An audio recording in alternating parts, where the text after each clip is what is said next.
Hello everybody, this is Hybrid. This is WhiteSheep. I'm EarthEagleGT. Starstream Tut. Alright, so this is another discussion, episode 7. We did one like a month ago, but the recording went bad. The audio file got lost. That's my fault. Kind of crushed my spirit, honestly. That's why you haven't seen any in a while. But we're bringing them back. So don't worry. I personally enjoyed making these. It's a fun little thing to do. But this actually hit us while playing DC Universe Online, just like 2 hours ago. But Man of Steel versus Superman Returns. Now, this isn't the Supermen themselves fighting each other, because honestly, I'm pretty sure Brendan Routh's Superman would beat Henry Cavill's. Uh-oh. No, hear me out here, alright?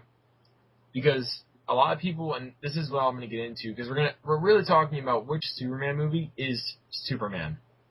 Like, which one does the better job of being a Superman film, like, for the comic book fan, things like that. But also, we'll talk about the movie audience, mainstream audience, etc., new generation, all that stuff. But, no, a lot of people seem to forget, Superman Returns is a sequel to Superman 1 and 2.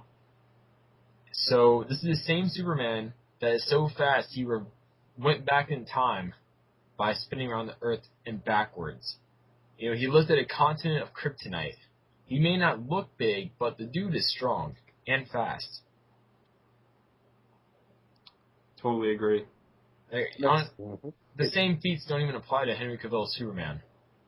It's definitely true. Superman Returns is probably, honestly, my favorite Superman movie after Superman 2, which, it's supposed to be a sequel to Superman 2 anyways. But, so many things, like, people keep missing that that's supposed to be like a Donner film. I think it's just the time gap killed it. Yeah, and, I agree. 20 years passed, the Donner films were perfect for that era, because that was the era of, the Super Friends, all that jazz. So Superman flying around the world and reversing time wasn't, unheard of in those days. But, today we look back and it's like, oh, look how campy Superman is. But I think the only thing that it lacked, it was a great, Superman, showing of Superman. The only thing it lacked was just the action. That's what killed it. Everything else was spot on perfect. That's what all the negative reviews were, criticizing, was just the lack of action. And I read an article a couple days ago, actually I think it was yesterday, called, does Superman need to throw a punch? And I think that's an interesting topic. It's like, Superman is, very powerful. I think I said godlike earlier, and Josh was like, no, Captain Marvel was godlike. Captain Marvel, Wonder Woman, out of two considered members of the Justice League, I would say only Wonder Woman and Captain Marvel / Shazam should be called gods. Okay, everybody else is an alien or a person. He's with a powers. Super powerful alien, but he's got consistently the best powers. So yeah, he's definitely really powerful. No one's saying he's not. Does he have to throw a punch? I don't think he has to throw a punch. I don't think he does, but I think that's what audiences today want to see, and that's a big issue for me. Well, see, my thing is, a lot of people... Well, first off, I just want to say, between the two costumes, here's the perfect Superman costume for me. Alright, so Man of Steel is a good design going on here. I don't mind the design. But take the blue from the Superman Returns costume, put it on Man of Steel costume, take the yellow, put that on, and replace the pale yellow Man of Steel has with the, more vibrant golden rod yellow that Man of Steel has. The red is fine, just don't make it look so grainy, and that'd be perfect, Superman costume-wise, for me. One thing I don't like is, first off, for Superman Returns costume, I'm just going to talk about the costumes really quick. Don't like the burgundy thing they went for. It just doesn't really work for me, honestly, especially with the cape. Not really digging it, but with Man of Steel, it's just, the blue is so, gray shaded. It looks at times as if it's, basically black, like a light shade of black, like a gray. And then the the yellow is really pale. So That's one of my issues with Man of Steel is like who looked at the cinematography of like I was other not Zack inspired Snyder by movies, him. other Zack Snyder movies like 300 and looks like, oh, we love this washed out look. Let's apply that to It is Superman. who's supposed to be like super all about the vivid red, yellow, and blue. It's like, I mean, I just don't understand that choice, and I didn't like it personally. So what did you guys think, Earth Eagle? I guess coming from my standpoint, never really been a big Superman fan, but I can understand where people come from because he represents such a symbol of I guess more or less the American way than the bright, vivid colors of like kind of like the American flag. I can see while some people agree with that, but yeah, for the tone of the movie, I couldn't imagine him with like very like light, bright colors, but I didn't like it to be so grainy. So if it was like somewhere in between, then I think I would have enjoyed that a little bit better. Okay. Well, from my viewpoint, I understand why they went that route, because this isn't just any cinematic universe. Like, it's not just coming straight from the comic book. Just like he said, in the mood, it's gonna be dark and gritty because it's supposed to show how it's supposed to give like a darker feel on Superman. And with that, they have to not only show it with the colors, but the storyline. That's why you don't really see him all happy, jolly, or like you see him heroic. You don't see him as like the man who knows everything at the time. He's still figuring everything out. That's just my view. That's another thing a lot of people don't realize is, hey, I think you pointed it out earlier. Man of Steel was his first day really on the job. And while I agree with that, I mean, I will forgive the transgressions of Man of Steel if they don't just drop it. If they address it in the next movie, as a way, I've said it before on these discussions, it's a way to bring Lex Luthor in. Hey, I think that'd be perfect. But I mean, if they leave it, then I will have an issue. But if they don't, then we're gonna have some words.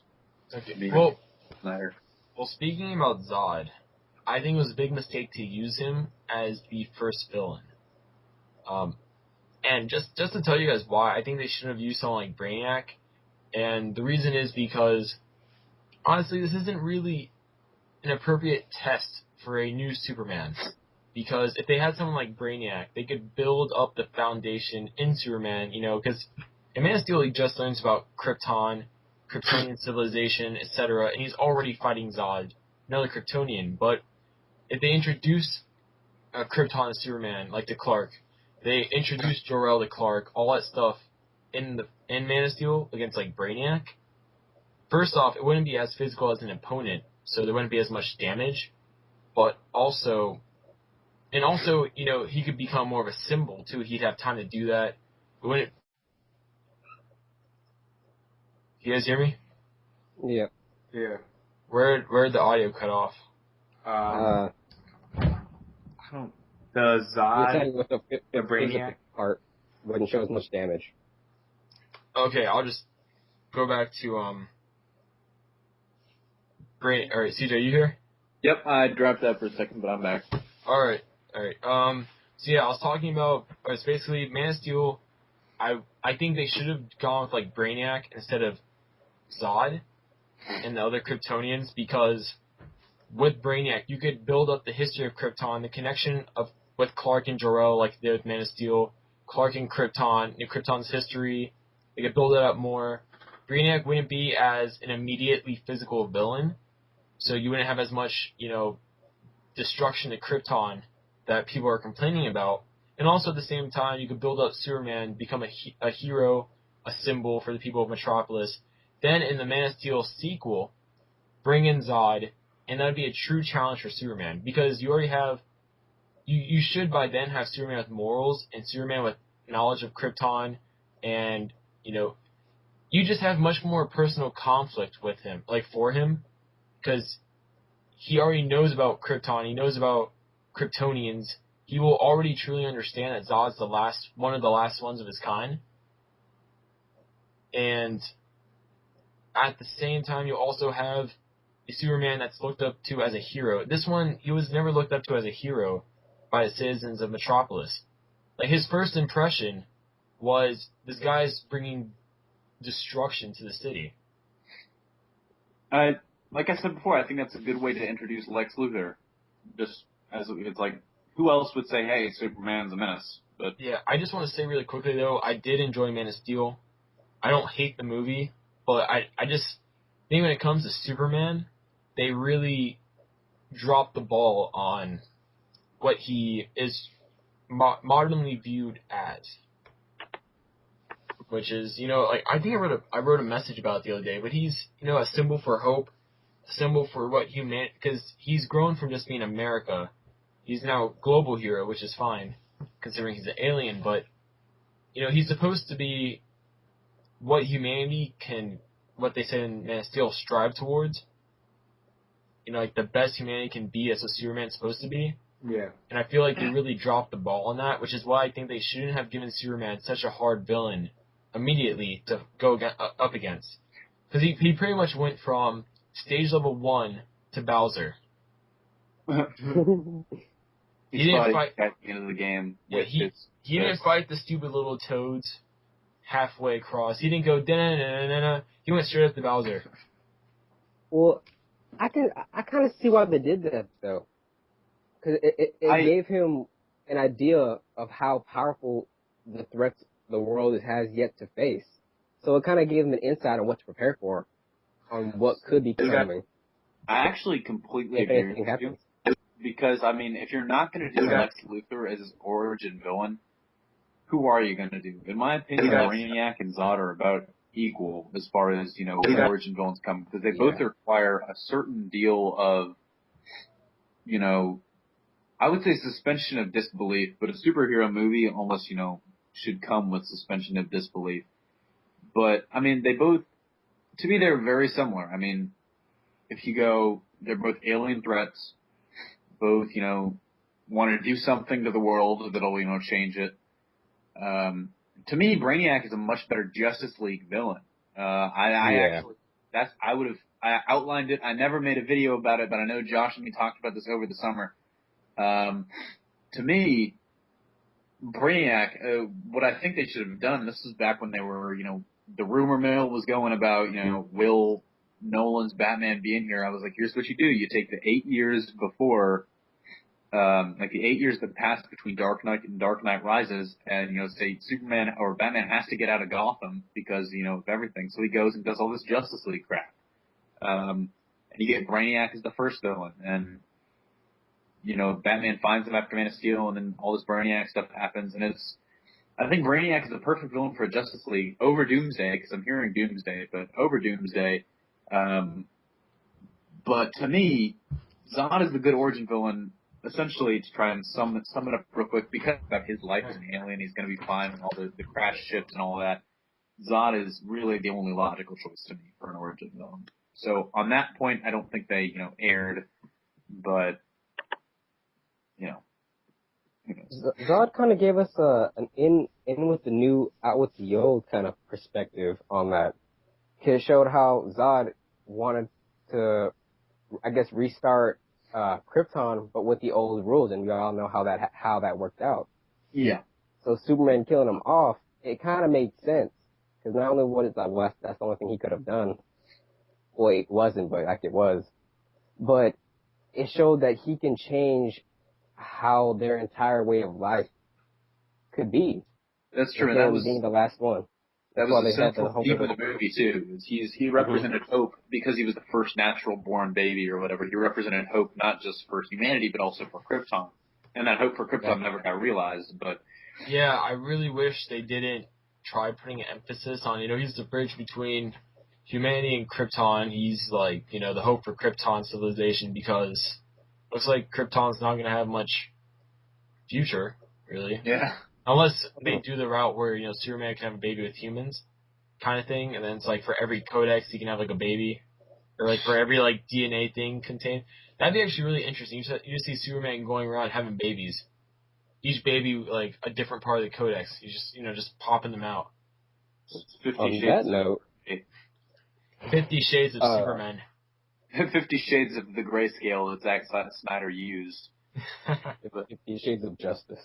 It's like, hey, suddenly Wonder Woman's pregnant, Hawkwoman's pregnant, Catwoman's pregnant, everybody else is pregnant. Vicky Vale's pregnant, Alfred's pregnant. Yes. Alfred's pregnant. Batman's pregnant. I'm just imagining Earth 2 Alfred pregnant. But I'm imagining Batman pregnant, like fighting the Joker. And then, spoiler alert, the Joker's revealed to be pregnant too. Oh no. Superman just couldn't keep it in. Hey, don't forget, Supergirl's still out there. For all we know, she's just getting pregnant as well. Then we get Super Maury. Yes. Super Maury, you are not the father. Yes. That baby ain't my Maury. He ain't even got my eyes. Yeah. He ain't even got my heat vision. Oh God. That doesn't hurt him. It's not mine. We've gone the inevitable route of off topic. So let's talk about Superman Returns, though. We've talked a lot about Man of Steel. Superman Returns. What are you guys' views on it? Like, I know I'll start off. Me personally, I enjoyed it. I really did like the film because I saw it what it was supposed to be. Not Zack Snyder, Bryan Singer. You love him or you hate him. Armin, I'm calling you out. But anyways, yeah, everyone's really divided on him, but he said it. His vision for this film it is a sequel to Superman 1 and 2. And it's a love letter to the Donner films. If you take it as that, it's a great film. It does. It really does fit in with what the other films did. Like, lifting a continent of kryptonite, is that really what you guys are complaining about in that film? Like, if you see what it's supposed to be? Come on. The past films, we had Superman reverse time. Brick vision. Like, yeah. Like, you guys are complaining about him lifting a continent of kryptonite. The dude reversed time. He can do whatever he wants. I'm gonna make Superman. I'm gonna make a bold statement here. A lot of people give the older generations a lot of flack for being sort of campy and unrealistic. I'm going to go out on a limb and say superhero movies today, with the exception of several, and I'm looking at you, Nolan. But it's fun. Are much more unrealistic. Today they're way off the deep end and into fantasy. Because it's like, and I'm going to cross streams here, it's like Marvel, Thor. We wouldn't have seen that really, or at least done the way it was in the 70s. I mean, just because... Thor would have had an afro. No, it's because, and I think if you talk to somebody, it's like, if you talk to your grandparents, do you think your grandparents would want to go see a movie like Thor? No, because it's a white guy with a hammer.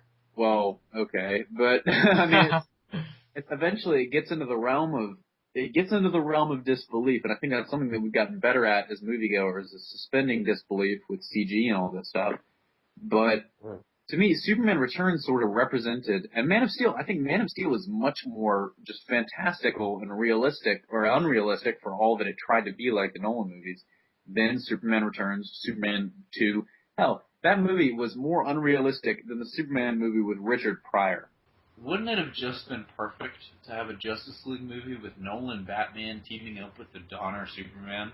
Isn't that what it's all about in the comics? It's these two different competing ideals. The truth, justice, and the American way, and then justice, my parents are dead. Batman way. My parents are dead. Yes. Vengeance versus rule by the book. Basically, it's like eye for an eye versus... give a second chance. Sort of thing. It's because at the end of the day, and that's one thing Man of Steel got right. It's, even though I don't think Henry Cavill could convey it quite well enough, it's like Superman ultimately is about hope, and it's hope versus Batman, who has lost faith to some degree. Mm. And I hope that's what they give us with the next movie, but in no way, shape, or form, no way in hell should a Superman movie try to be like a Batman movie, because that defeats the whole purpose. Yeah, it really does. And I think that's where Man of Steel, for a lot of it, failed for a lot of the audience, because a lot of the audience that doesn't know the comic book character of Superman, they don't know what Superman stands for in comics. They see this and they're fine with it, and then you have the comic book fans who know what Superman's originally intended to be like nowadays for the modern audience, and they're like, what the hell? But then you go to Superman Returns, and I don't know if you guys remember this, for like people watching this video and all that stuff, but his son was the hope of Krypton. Like, his son basically was the hope for the next generation of Superman. I remember that was very controversial, though. Yeah, a lot of people were mixed on the fact that they decided to continue on with Lois Lane, ended up getting pregnant after, Superman and Lois Lane, did the good stuff in the Forces of Solitude. One Night with Superman, or whatever it was called. Yeah. One Night in Lois. Oh, okay. But, I wonder how many people get that reference. That's been a while now. But, that's the one thing, I think that's the shame for moviegoers today. It's like, and that's one of the things that, Max Landis was talking about. It's nobody reads anymore. Well, nobody reads anymore, but he also, in his Regarding Clark YouTube video, he made an excellent point that superhero movies have become more about the super and less about the hero. Superman Returns was about the hero. Man of Steel was about the super. It's so many things just have, it's like, why the hell do you think the Transformers movies are all box office successes, even though critics are like, this is literally the worst shit ever made? It's because testosterone. It's testosterone. Everybody likes to go see the pretty visuals. Everyone likes to see the action. That's what people. And the models they hire. Yeah. That third movie, but no, the big issue for me is Superman Returns. That was the hero. People didn't go see it because it didn't have the action. It didn't have the super. Man of Steel was, it was the super, but it didn't necessarily represent the hero in the way Superman Returns did. And I don't know if there is a good way to find that balance, but... Well, one thing I enjoyed... I thought Superman Returns had that balance. Well, one thing I liked about Superman Returns that they did was, if you think about what Superman went through in there, he truly showed why people look up to him. And even Lex Luthor's, I can't remember her name, but Lex Luthor's partner in the film, even she, kind of...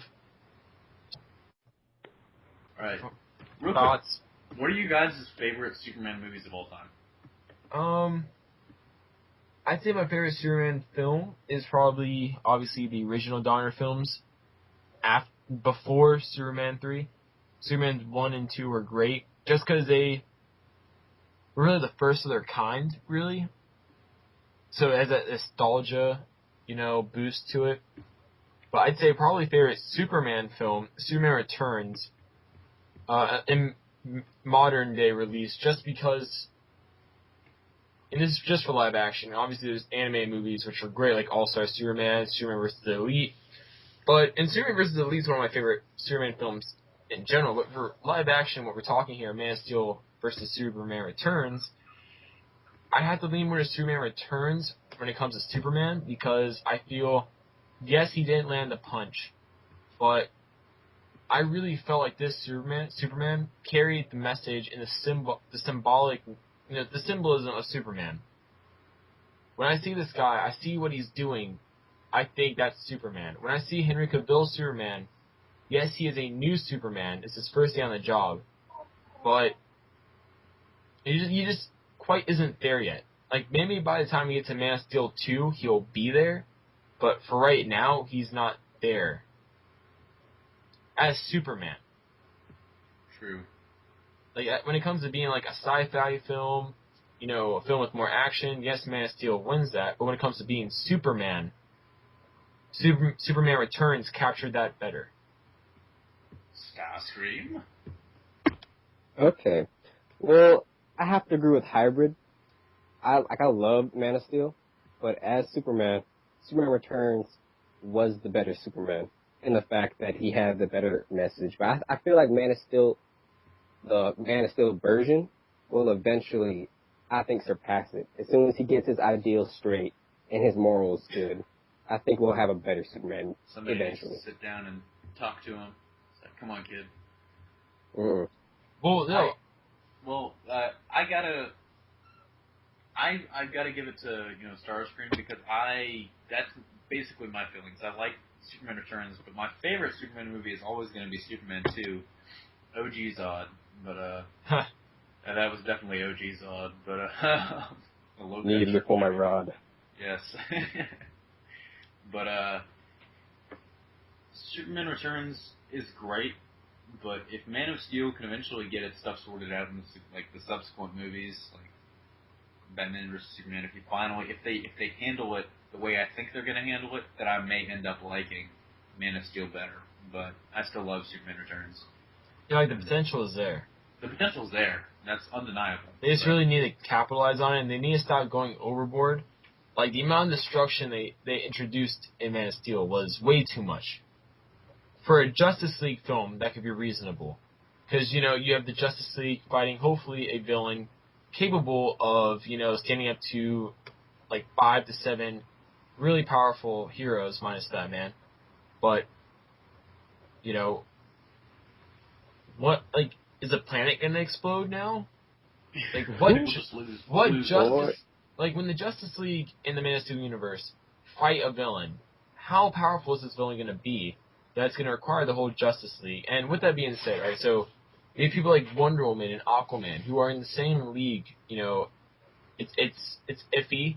They're not exactly the same on everything, but essentially, each one of them had the potential to level a city. Aquaman has the potential to flood a city on top of leveling a city. But it's like, what are they going to do? They just they raised the bar so high when it comes to action and destruction, just for Superman alone. It feels like there's not, it feels like they really peaked with it and went overboard with it. Well, if we go with what CJ said, with the whole Brainiac thing, remember, Brainiac takes entire cities. Maybe instead of it just being one, you could take multiple, and that's how they're all spread out, and they'll all come together to stop it at once. That would be interesting. But what I'm hearing is Justice League is going to be Doomsday, which I'm not crazy about for a first Justice League movie. I heard it's going to be Darkseid. Or not Doomsday, Darkseid. My bad. Oh, Mixed up my D-based supervillains. They should totally follow my screenplay. I'm shameless plug-in, even though even though not really, because you're already you're already on the channel, which the DC screenplays are on. Well, I'm just saying, DC, if you somehow see this and you somehow are on the channel and you somehow accidentally or I force you to go to the screenplays, I'm waiting. I can make your universe for you. Just saying. Give the man a cookie. Fan service is just one email away. You could make all the comic book fans love you at the possible price. As long as it does justice, I'm happy. As long as you pay for my unborn child's college education, yes. And my mortgage. Probably. And basically, if you pay for all my bills, you're set. You have me. $100,000 more. Just give me $40 million. We'll call it a day for now. We'll talk about royalty fees later. $40 million. That's up. It was $1 million earlier. Hey, a man has needs. Mm-hmm. How about $1 million worth of ice cream? That sounds great. Okay, so basically, we don't hate either one movie, just to make that clear for anyone that thinks, we're hating on Man of Steel, we hate Superman Returns. No, we don't, even though we did call out Superman. I will admit, we did call out Man of Steel more than Superman Returns, but, that's natural, because it's a more recent film. And it's a film that's going to be getting sequels, so say what you want about Superman Returns, but they're not making a sequel of that, so that's done. Man of Steel, though, is continuing on, so that's the one that really is important at this time. Critique what needs critiquing. Exactly. For Superman Returns, though, let me just say, favorite Clark Kent, favorite live-action interpretation of Superman, overall, Smallville. You guys might be like, Smallville, what? No. The reason why is because besides Superman, him actually being Superman, Smallville, when you got to the end of the show, it had everything that Superman needed, like in the comics that he is known for. The morality. the morality in Smallville that Clark Kent had by the end of the show was perfect. The no-kill rule, like, everything was perfect. He inspired others. He led others. He gave people hope for the future. He was Superman by the end of it. He might not have, he might have fought a lot of his villains already by the time he became Superman in the Smallville universe, but he was Superman. He's the Superman that everyone knows in the comics. Also, the Clark Kent, Jonathan Kent relationship was perfect. Yes, it was. That was one of the most best father-son on TV relationships I've seen of all time. No one can take away what Smallville did with Jonathan Kent and Clark Kent. That was just so well done. But, yeah, so I think the perfect Superman for me would be the costume of Man of Steel, but with the Superman Returns blue and yellow put in there instead, and without the grainy look to the red. Perfect suit. Keep the kind of sci-fi-esque, keep the really sci-fi origin thing with Man of Steel that they did. I really did like that. Replace all of Clark's childhood years, like teenage years, up to, I guess, Smallville Season 4 with Smallville. Then the rest of it do Donner films, I guess, but blend that in with Man of Steel. So it could fit in with the modern generation, but at the same time, capture everything that makes Superman Superman for people. For the fans and the mainstream audience. That is anybody. Hello? Okay, there we go. Oh, CJ. CJ, Oh. I'm back. we're wrapping it up. Say your final. Okay. My final thoughts. Well, you guys are talking about favorite Superman movies. I still gotta, like I said, give it to Superman 2.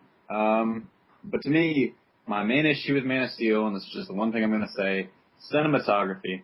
Why the hell does a man that stands for hope need to be shot in grayscale? It doesn't make sense. We barely saw any color. The only way you can really watch the movie is if you up the saturation to 100% and watch it like it's Willy Wonka and the Chocolate Factory. Mic drop, that's it. All right. I'm done. Well, The end.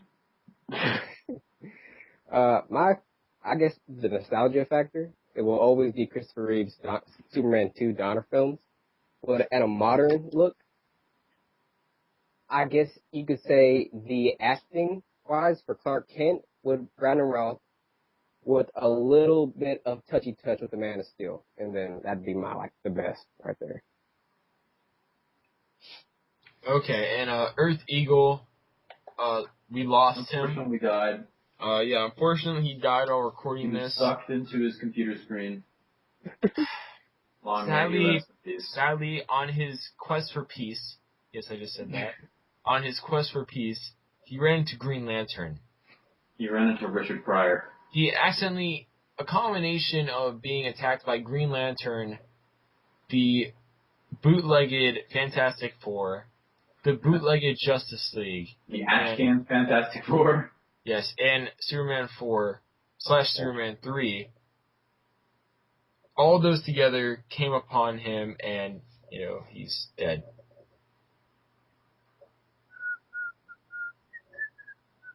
So yeah, this is Irish.